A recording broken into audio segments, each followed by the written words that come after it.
Opo. ang aking analysis. Okay, Babase lang po kami sa evidence po. At okay, saka kung based ano on the yung nasa evidence, records. tama. Opo. So, Madam Chair, finally, for my last question, kung wala po kayong nakitang anomalya o red flag sa inyong opisina, wala po sana kayo dito, no? Tama po, as you have indicated earlier.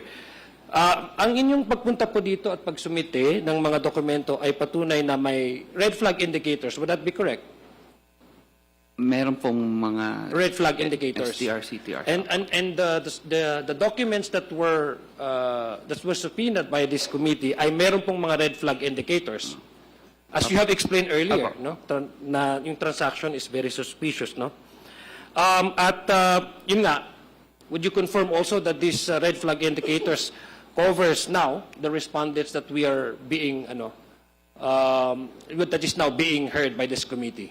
Tama po. Tama. Thank you, Madam Chair. Thank you. Any other member who wish to Madam raise Chair. clarificatory questions? Madam Chair.